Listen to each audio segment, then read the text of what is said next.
Right, we should be live. Hopefully we are. I don't know if anything will be going wrong here. This is a bit of a trial. It sort of looks like I'm broadcasting. So hello to everyone who's watching.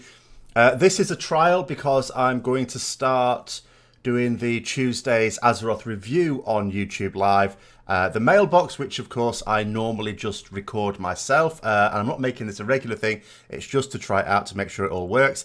And I did notice that it's going to be episode number 52, and you know, I thought, well, there's 52 weeks in a year. That probably means that this is the 1 year anniversary of doing the Mailbox.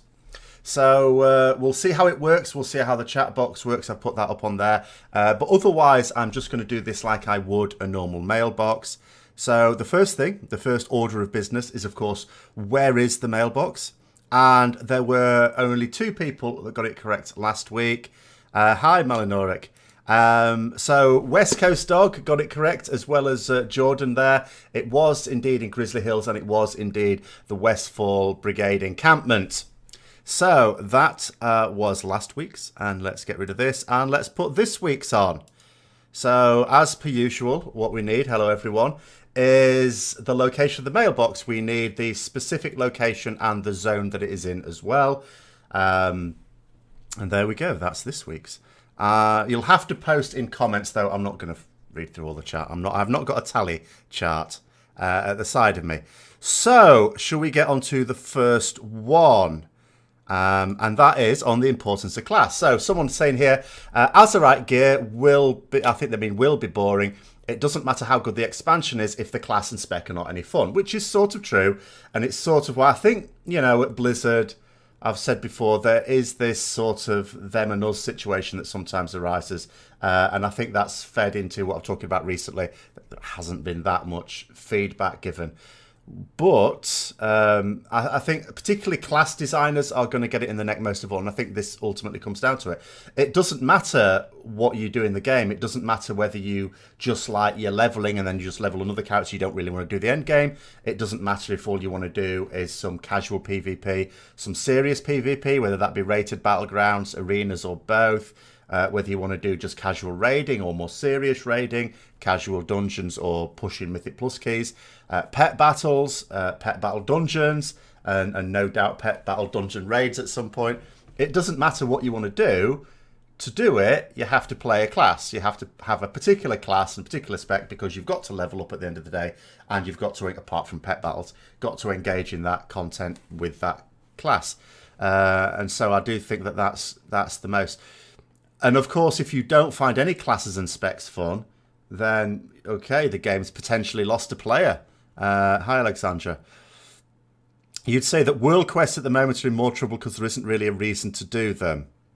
I don't know where we are with world quests, because you look at world quests at the moment in the beta and you've got like, you do want to do a lot of them because they're, particularly at the start, because you, in BFA that is, because you want to get the Azerite. But it's not supposed to be the major source of Azerite. And it's not. I'm not sort of guessing that Blizzard don't really know what they want to do with it either, because they said, and admittedly, it's some time ago. They may have since decided. But while the alpha was active, so this isn't like back at BlizzCon. This is while the alpha was active. Ian Hazacosta said that they're not quite sure what their long-term goal with islands and warfronts is. They've given the impression that, you know, they'll both be something you'll want to do at the start of the expansion, and they've said that they want to encourage people to do it throughout the expansion, but that they didn't have the plan of how they're going to achieve that. Now, that makes me wonder for islands. I would have thought it should be obvious. It's your major source of Azerite power, but, you know, I don't know. But I certainly agree. It is certainly the case that, because for me, for example, people keep asking me, you know, what would I play if not Ret Paladin? Well, don't know. I'd get bored. I'd be one of those people that changes every tier. Every few months I would change because I would get bored. That's what I do with main outs. I have a main out and then I play it for a few months. And I go, oh, I'm bored of this now. I want to do another one. You know, the Demon Hunter that I was playing at the start of Legion, I haven't played that in ages. The gear on that one will be absolutely appalling. You know, I'd go to Argus and get my head kicked in because, you know, but that's the one that was raiding. I was doing in the opening week of raids in Emerald Nightmare, it was raiding. You know, I'd got it up to the point where it'd be able to do that to a reasonable level at least. As long as they still put mounts and toys in reputation as they did in Legion, I'll still do emissaries. Well, will they? I don't necessarily know that they'll do that to begin with, although there are mounts from reputation vendors, or some reputation vendors at any rate. The thing, what some people have pointed out is with World Quests, that the emissary, you're not getting an emissary cache. Now, actually, I haven't done a World Quest this beta build, so they may have changed that. Because I know that that was a thing that was being brought up. So that was a piece of feedback. So they may have changed that. So what you were doing is you were just turning your emissary quest in and just getting a straight up reward for it. So that doesn't really allow for random rewards as well in the same way as you would for a cache. Except, of course, we got the mounts, I suppose, for that, the extra exalted, wasn't it? Filling up the exalted bar. So maybe that'll still be a thing for, the getting a little cache as well. I don't know. It'll take time. Well, at the moment, it's the only thing I'm planning on doing on YouTube Live are the Emissary. Sorry, what am I talking about? Bloody hell. The Azeroth review and the live Ret ones, just basically discussions. So far, it's golden AP. You can also get gear from the.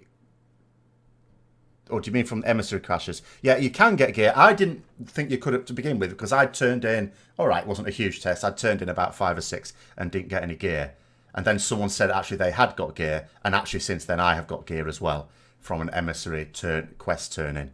So gear is also available. I'm trying to think if there's been anything else. Thingy resources. Is it called war resources? I've completely forgotten now. The order resources for BFA. I think that can be one of them as well. Usual things. Azerite traits seem really boring from the ones we've seen. Yeah, but I don't think we've seen any raid ones. I have actually seen a few interesting ones. Although they're at the mid-range interesting, I would say. Not super fascinating, but of mid-range interest. In other words, not passive. I think it depends what your definition of interest in Azerite traits is. If it would impact on your gameplay, then it's probably by definition of some interest. I have seen some traits that do that. I haven't seen anything that would yet be compared to a tier 2, a 2-set tier bonus, but I think that's because I haven't seen any raid ones yet. Yeah, raid one's not in game. That's what I thought as well. So, do the emissary caches? Well, we don't. That's what I'm trying to say, Malinoric. We don't get emissary caches. You get a reward for turn. You get the emissary quest. They'll do. If it's the Tortollans, which is like the Kirin, they're not like the Kirin Tor because they're wizards. They're idiots. They're turtles. But they're like the Kirin Tor in that they do puzzly type world quests. They're actually quite nice though. I haven't seen any annoying ones. I like them. But you don't get a cache. You just get a reward for doing it. But those are still in the daily thing. And it'll last for 3 days type thing. So you can play it every 3 days and just load upon them. You're hoping for traits to impact gameplay. Some of the traits that I've seen already do impact gameplay. Just not in a very major way yet. But they do in a minor way. Are there set pieces? I haven't seen any set pieces yet. But there are special... Like Siege of Borrelus is a special dungeon.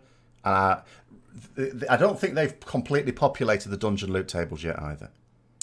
But anyway, let's move on. Right, on to the next one. So this is, again, to do with beta in terms of expectations, really. So what I was saying, I think this came from the Azeroth review last week, actually. And people were saying that, they were getting into beta and then, it was very buggy. And I was saying, well... for testing purposes, it's not early access to the game.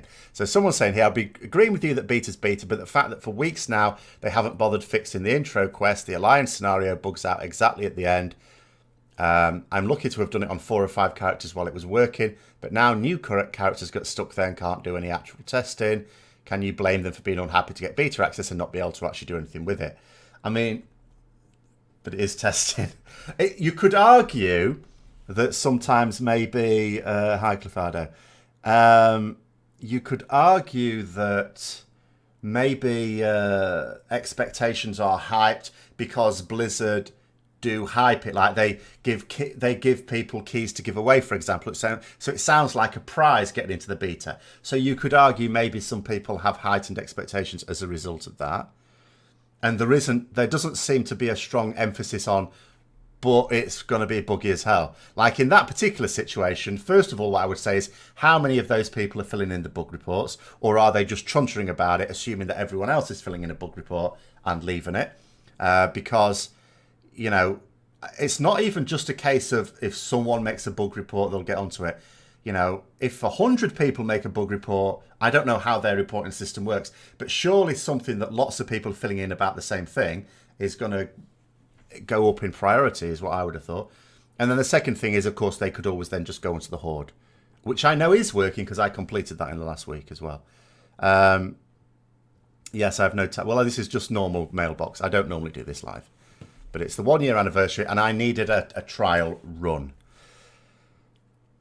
Well, in terms of... There's one last little bit of key news, though, in that class discords, if those who didn't know, class discords have been given some to give away as competitions as well, because I know that in the Hammer of Wrath Paladin discord, we were discussing what sort of competitions we should run for giving them out. So, you know, quite soon, the class discords will be starting to run competitions of their own to be giving some extra beta keys out. But that's how you have to do it. You've flagged yourself a beta, so in terms of randomly getting in, you can't do anything more with that, but you can make sure you're keeping an eye out for anyone that has beta keys to give away. But do make sure that they are reputable source, like I say. If just this random, you know, mmoreporter.com.org.us or something says they've got some keys to give away and you've never heard of them, be a bit suspicious. So make sure that it's a reputable source that makes sense and you know them, like Wowhead or something like that. If not, then I suppose you could ticket a GM to ask if it's genuine. But I was saying on the stream yesterday, the way is none of these things, if you actually do win a beta key, they will give you a beta key. If as a part of the process of winning, you are required to go onto a website and filling any details, then that's probably not really valid. You feel guilty because you got in the first wave of beta. Well, there's not a point in feeling guilty about it. But you've yet to actually go in. Oh, no, you should feel guilty. No, you should feel very guilty about that. Because you clicked the box saying you want to go in, but you haven't been in. Right, a favourite topic of mine. Player housing. So, it says this video, I can't remember which video it was now. I think it was me moaning about player housing, it usually is. It says this video has made me wonder if perhaps the issue here is the game's engine and that it isn't so much as they don't want it implemented, but more of a we can't implement it the way we would like due to engine restrictions. I don't really believe that, because that's like saying they'll never... Well, I think they've pretty much already come to the conclusion they'll never put player housing in. I get the strong impression, without being able to point to anything definitive, that I think like with any design philosophy at Blizzard, you're going to have people who are in favour of one thing and people who are in favour of not that thing.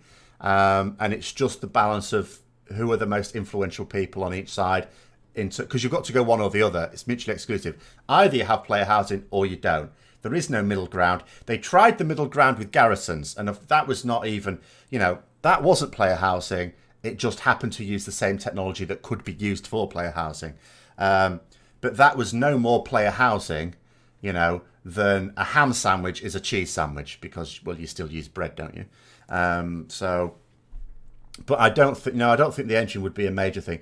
I mean, you could argue with a better engine, you could do even more. Like, I don't, obviously, if you look at something like the Elder Scrolls Online player housing, there's no way you could have something that good in World of Warcraft. And what I mean by that is you can place assets within your house anywhere you like. I've got loads of houses in Elder Scrolls Online. I don't know why, I'm like property mogul. But like on one of them, I've got a throne, a nice ornate throne, on the beach, on a sandy beach. And I can place it wherever I like.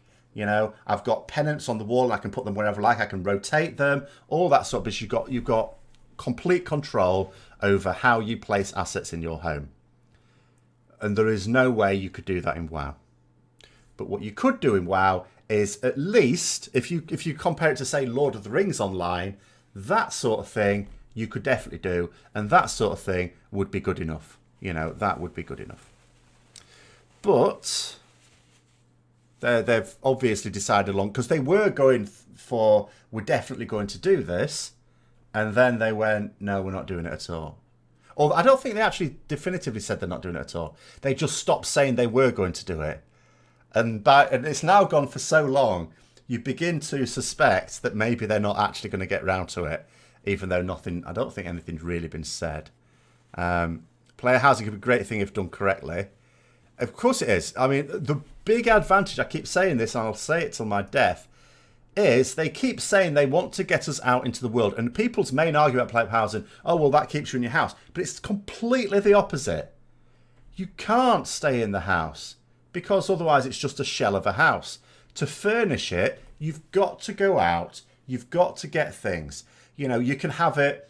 There's different ways you can furnish it in Elder Scrolls Online, for example. You've got crafting items. Well, to get the patterns, they're world drops. You've got to go out in the world to do content to get the patterns.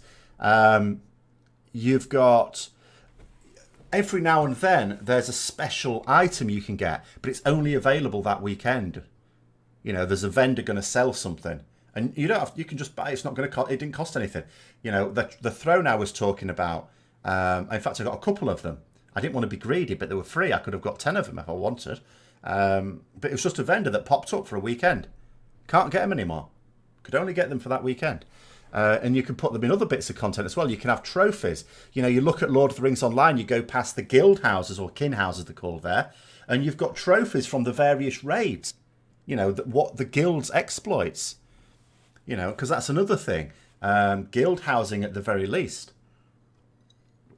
They could put the housing in the Twisted Nether. I don't know what we're doing with it. What's that? So everyone gets their own rock. I don't want a rock. No, I want neighbourhoods. There's plenty of places where they could set up neighbourhoods. Instanced, it's fine being instanced. You know, and you could, that way you can go around and nose at other people's houses as well. I mean, who wouldn't like to go and have a little look around Method's guild house, for example, or something like that?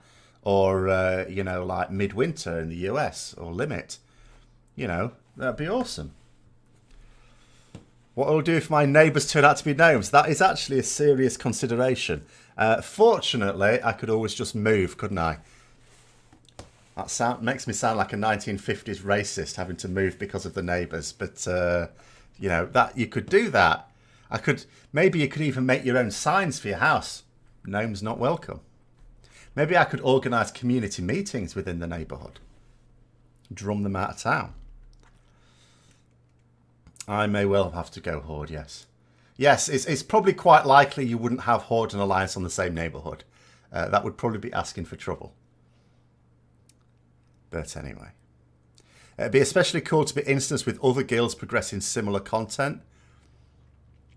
Well, I don't know. I mean, as long as you could look them up, like in a directory, you could like look up, oh, I want to look up, and if you know the name of the guild in the realm, you could look it up in a directory, you know which server to go into that server, and you can actually go and look at, you can't go into their guild house because there'll be permissions, but you'll be able to like be a bad tourist and trample all over their garden and have a look at the stuff, the trophies they've got, and selfies with it, behave yourself, selfies, outside like, you know, Method or Limit's guild house or something. That'd be quite neat, that.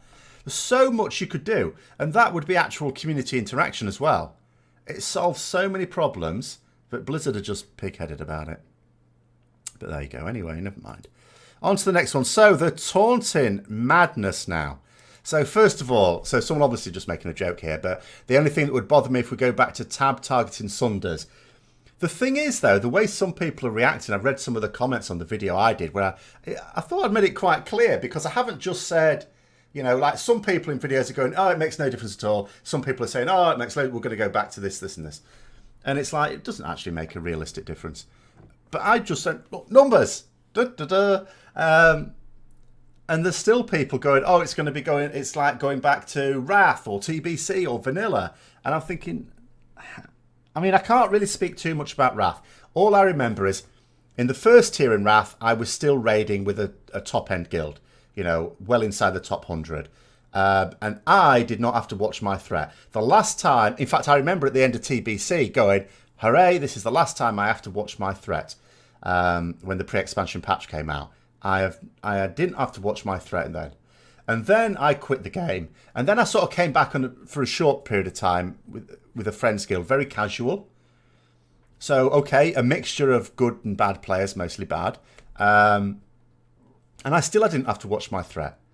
But because I didn't like go through the whole of Wrath, I can't, you know, definitively say there was no threat issues in Wrath. But it's certainly not going back to TBC or vanilla. Definitely not. The numbers just don't stack up. In fact, I watched Taliesin. I keep saying Taliesin, and I know it's Taliesin, but he spelt it Taliesin, so tough.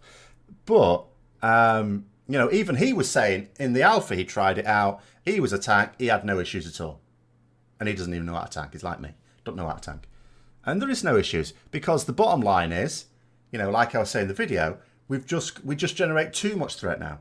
It's too much threat, and we're now going to generate still plenty.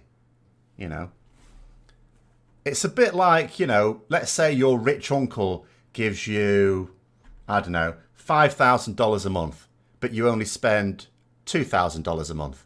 And then he cuts it back down to $3,000 a month. Well, all right, it's significantly cut your income, but do you know what? It's still more than you spending. Does it matter? No. So it's as simple as that.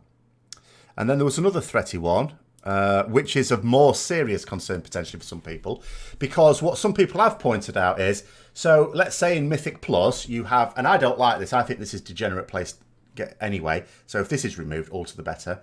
So tanks who just basically run up to a group of mobs, instead of gathering them up and everyone AoE them down, as you're supposed to do, because you get away with it with current threat levels, they just basically go to the mobs, kick them in the ankles, and then run off for another group of mobs and so on. And I'm chasing behind them going, you bloody well stop so that I can hit them. So, you know, that's quite common in Mythic Plus, or above a certain level anyway. So you can certainly argue that that's going to be knocked on the head, and that's fine. But yeah, this potential, I don't know enough about the different tank ones, so I don't know how much of a fear this will be. All I would say, actually, we'll read it through first, and then I'll come up with what I would say about it. Damn, I've got, oh, there it is. It says, from a raiding perspective, I have to agree with you. However, what I'm worried about is Mythic Plus. What this will most likely do is add another form of gap between tanks. If you look at the current iteration of tank specs, you will notice that Demon Hunter Monk threat and damage is beyond silly on large pulls compared to other classes. I wouldn't worry about that, because remember, tuning, there's no tuning in any build we've got so far. In theory, Blizzard have supposed to have started tuning this week, but we haven't seen the products of even the early tuning yet. What we've got on the beta servers at the moment is untuned.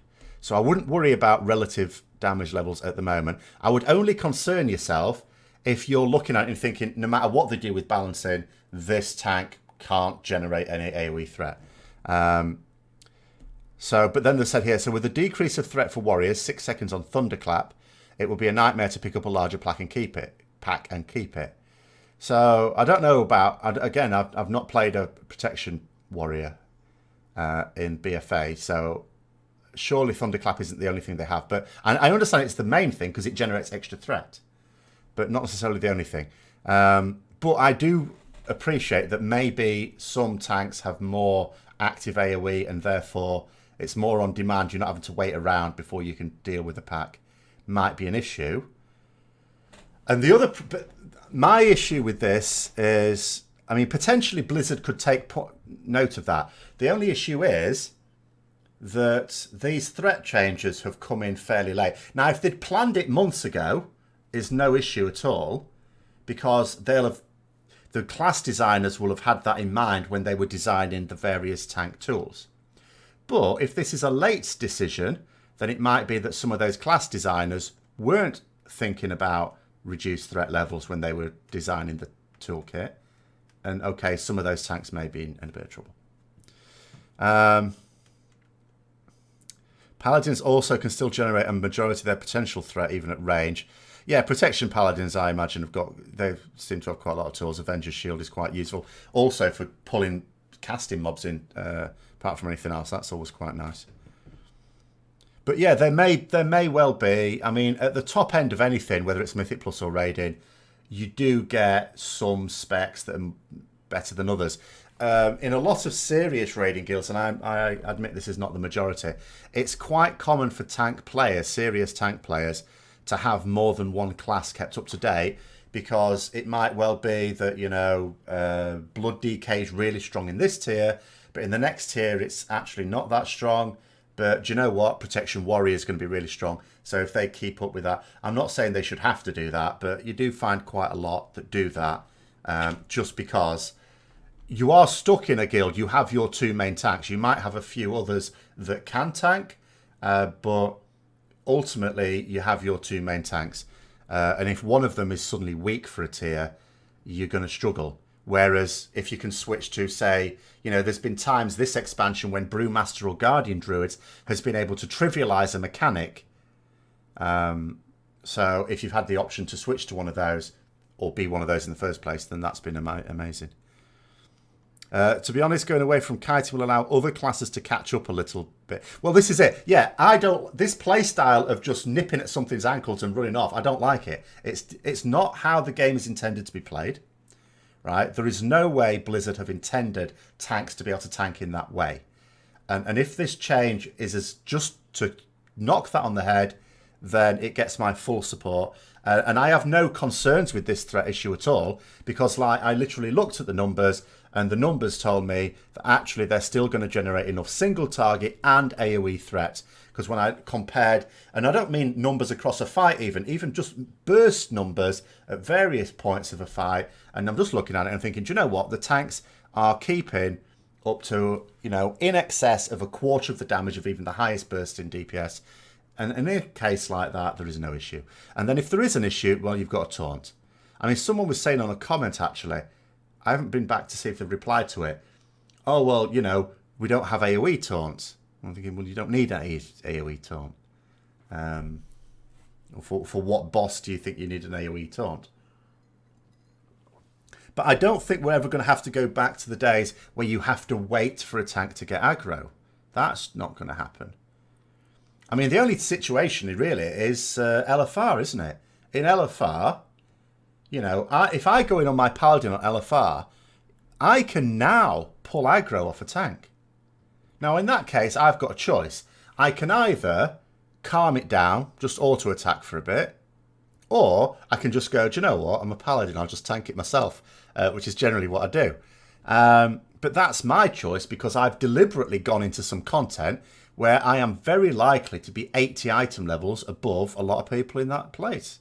So that's down to me to deal with it. You know, I don't see that as a problem with tank threat. You enjoy having good alts. Your Blood DK main, but you also got a 970 Monk and Druid and 960 Demon Hunter. Yeah. Well, this is not... It's not... I'm not saying it's common, but it's not super rare, Toby. You know, in Mythic guilds, it's not uncommon. Because tanks are a funny breed. Most tanks that I've come across, main tanks, don't like playing healing or DPS anyway. So they're full-on tanks, which is good. But that also means that they're also quite happy to play several classes for the same role, which is handy. For raiding, at least, just use a taunt on pull. So taunt. I mean, the pull is not an issue at all. The pull, zero issue, because exactly you've got taunt. Anyway, that's that. I just think it's a complete non-issue. And when people try it out for themselves, they'll see it's a non-issue. So, next one. So, the preparedness of BFA. So, I had to do some research for this one on my own videos. So, I'll read the comment out first of all, but I've had similar comments along the same vein. So, someone's saying here, for WoD, we had a skeleton crew on WoW development. I think it's more true to say later on we did. Earlier on we didn't, but then they abandoned WoD. It says, as most were working on other IP for Blizzard at the time. The results were truly bad for the player base. I've been in beta for over a month now, and it feels even worse than WoD. I'm guessing they have a skeleton crew again, which they don't. They have a large team. They keep saying they've got a large team, the largest team they've ever had. I don't think they would lie about something like that. Maybe most devs working on vanilla. None of the devs are working on vanilla. They've also said that. None of them. They got new people to work on vanilla. Of the total number of blue posts on classes, most of them come from one particular dev. And we all know who that is. That's Cephas. Yes, that's because most of the devs are not talking. It's not because they don't exist. They're just not talking. While a couple of the others are nothing more than that snarky two-word passive-aggressive volleys. Yes, I know about that one. As of a week ago, I have no interest in Test the Beta. Most specs feel terrible now, slow, unfinished. I didn't pre-purchase lightly, blah, blah, blah, blah. There has been a few people questioning whether it'll be ready in time. So what I did is I looked at the videos I was doing about Legion at the same point. So given that BFA is going to come out just about 2 weeks earlier than Legion did at the time of year. So I basically went to the videos I was doing mid-June 2016. And the things I was talking about that were going on in the Legion beta at the time are the same sorts of things that are being done in the BFA beta at the moment. So as far as I can tell, everything is keeping pace with how it was for Legion. So I don't think there'll be a major issue. But at the same time, I have no idea whether you can link here. I have got no idea about YouTube live streaming. But at the same time, there's, even in Legion, I think there were some ideas that had to be abandoned or put back till later. They just don't necessarily tell us what they are. And the same could happen here. Like, there is a thing at the moment, a concern with, again, classes and specs. So I know, for example, that this week, or the week that's just gone, was the deadline for getting all abilities finished for all classes. Basically, all classes finished. Not tuning. But the reason was so that they could begin tuning. Now, the state we have currently in the beta, there are some specs that are not finished. Now, that doesn't mean that Blizzard have missed their own deadline. It may mean that they've missed their own deadline. But equally, it may be that Blizzard have finished them, but it's not ready to go up on the beta yet because it has to be sent off to the coders to actually implement it into a workable build. So it may be that we don't see what they see for another couple of weeks. So they may have finished and they may be starting tuning right now. Or they may not be finished because they spent so long pissing about with those GCD changes, which is just a complete mess now. It's a complete pig's ear, but never mind that. We've already done that one. And it may be because they have delayed, so we don't really know about that one. Hi, Cloud Strife. Well, this is just a trial. It's not going to go on for very long, I'm afraid, just to do the mailbox. Just try. It does seem to be working, though, doesn't it? People who are watching on YouTube later on will have to let me know if the size of the text is a good size for watching on phones. I know a lot of people watch it on the phones, and that was an issue when we were doing it with Twitch.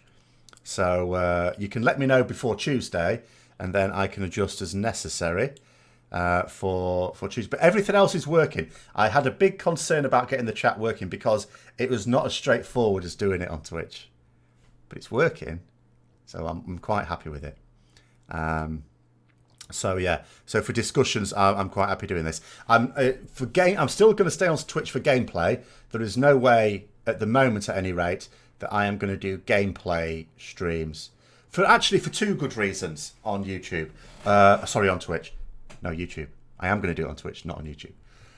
One reason is because when I'm playing, especially if I'm raiding, I occasionally might use bad language. I filter out the guild, so at least anything they say isn't going to get me into trouble, but I might get me into trouble.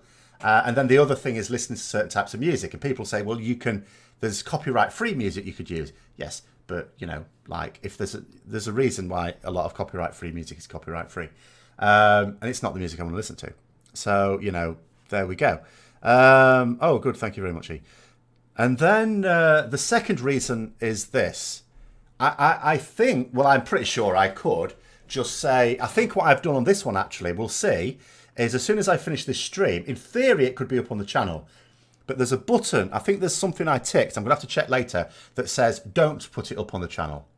I think I've ticked that just to try it out. I will obviously then activate it once I'm happy. Now, I could do that technically with those, but I don't want it making a mess of the channel either. So gameplay will still be on Twitch. Discussions will now be on YouTube. So there we go. Anyway, let's move on. I've got a couple more questions before we've done. So the first one is on feedback. So this was actually quite hilarious. So again, it was on that video I did on feedback and the fact that they're basically not offering very much. And if you look at the feedback they are offering, because a couple of people in the comments going, oh yeah, but Cephas, it's always Cephas, isn't it? He wrote these massive piece of feedback, blah, blah, blah, blah, which was really good. But, you know, there's not many doing it, is what I'm saying. There's about a dozen class designers, and there are not a dozen class designers posting anything in months, let alone on a more regular basis. But then the other thing, if you look at the feedback that is given, usually it takes the form of those, you know, short essays, which are really good, but they don't address any specific points. You know, generally speaking, the only time they actually respond to a specific comment is when they're trying to defend something. You know, other times they're just posting something that they could have started their own thread on because it's not specifically in response. It's still useful feedback to get. I'm not knocking it. I'd still want that. But, you know, there you go. But, yeah, so someone said here, I thought at one point in time, Ian had said that forums were not... He did say, this is true, I remember this. It was not really the best place to give feedback, which is hilarious. It says they'd rather have it on Twitter or something. How hilarious is that? And if you wanted to be really uncharitable about that statement, because it is true, he did say that. And if you think about it this way, why wouldn't he want it on a forum where you can have a discussion carried on? Because he doesn't want a discussion carrying on. Why put it on Twitter?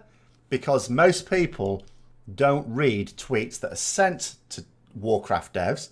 They might follow Warcraft devs as I do to see what they say, but they don't necessarily... Some people do, but they don't necessarily see what other people are saying. So you don't really get much of a discussion going on. It's very rare you see a discussion breaking out on a tweet to the devs. So it's very isolating and therefore easy. Whereas on a forum, if someone says something, loads of people agree with it. Granted, sometimes it's brainless what people are agreeing with, but still, you can have a situation where it's quite clear what the community agrees with, or at least the forum using the community. And you have to wonder why they don't want that. You know, that's hugely suspicious. But then this person saying here, I'm probably wrong about all that, which you're not. It says, but have never taken forums seriously since they become so incredibly toxic. I don't think they do become toxic as long as they're well moderated. Only unmoderated forums become toxic. Blizzard forums are reasonably well moderated. You know, I think as forums go, they're pretty well moderated. And fairly impartially moderated as well. I mean, MMO Champion, for example, has moderated forums, but it isn't always impartial. I've seen some people, if they're in with the moderators, get away with behaving toxically, and you know, whereas other ones, you know, get banned quite quickly. But there you go. It only takes 5 or so minutes to check what people ask devs before looking at what the devs say themselves.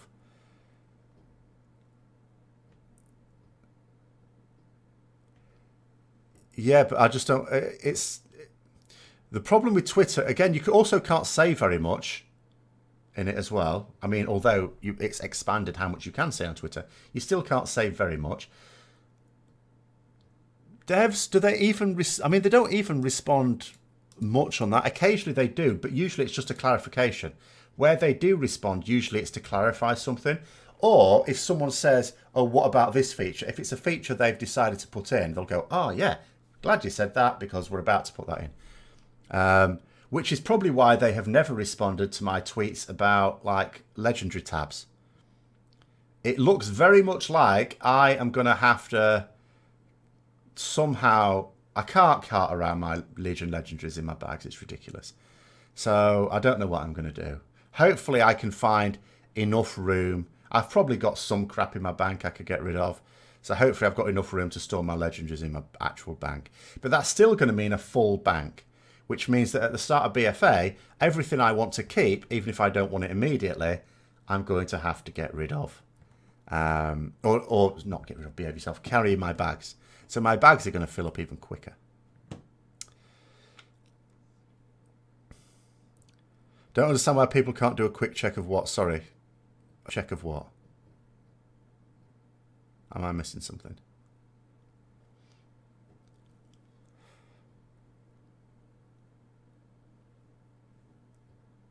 You think people should check every tweet that's sent to Warcraft devs?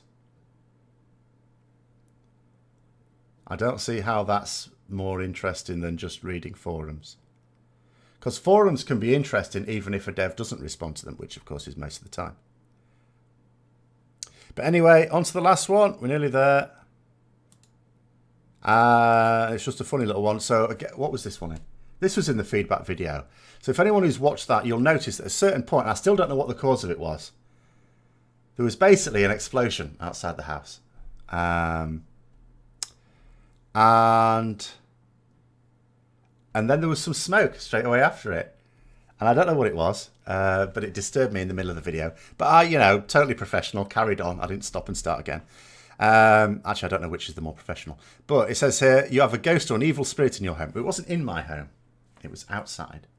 It says you were probably hexed in some way by Blizzard or members of the Idiots Corner Club. I don't have an Idiots Corner this week, actually. I had a number of them, could have put in, but it just felt a bit churlish, some of them. Says, don't take this lightly, get a shaman or a medium, call the Ghostbusters or something. Edit, it could also be the Gnomes. It could actually be the Gnomes. It would be very much in keeping with Gnomes to have tried to arrange for an explosive device to blow up my house. Well, not my house, but my home. And failed miserably. So that's perfectly true. So look, sorry, that comments. No, just a quick check of what questions people are directed to them. It's probably better to check forums. Yeah, it's absolutely. Yeah, if Blizzard are saying, which they did, I remember that Q&A.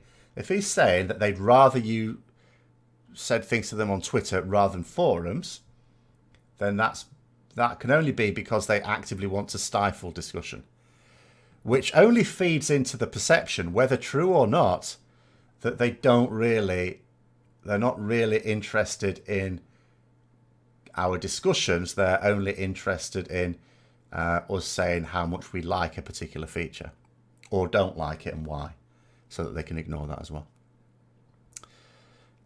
Hashtag Gnomes and Garrosh did nothing wrong. Pretty sure What Remains of Theramore would call that into question. I'm also fairly sure that Vol'jin, before his untimely death, also didn't like being stabbed in the throat. Hi Dave, I'm about finished now though. That's it. As I say, it was only going to be a short one because it was literally just to trial this out for, you know, as I said, the 1 year anniversary, which isn't going to go there. Oh no, should have thought about this in advance. There we go, back again. So I'm going to shut this off in a moment. Just a reminder that, I say a reminder, it might as well just be a general competition for where this mailbox is, because I don't even know how to filter certain words on this chat. You know, people have been able to use the word gnomes with impunity because it would be banned on Twitch. I don't even know how to ban it on YouTube. So, But there we go. Hi, Radio Akin. Thank you very much. So yeah, we'll see how it goes. I'm not going to make a regular thing of this, by the way, because the mailbox is still... I don't have anything. I've just activated things. I know nothing about YouTube Live. I will learn as I go along. But hopefully this has worked out all right. If you're on YouTube, again, hopefully it's worked okay on the playback as well. The Azeroth review on Tuesday will be done on this format as well. Maybe I'll have learnt something for them and can do something extra as well. I don't really know. But I'm ending it there. Thanks very much for watching. And until next time, I will see you later.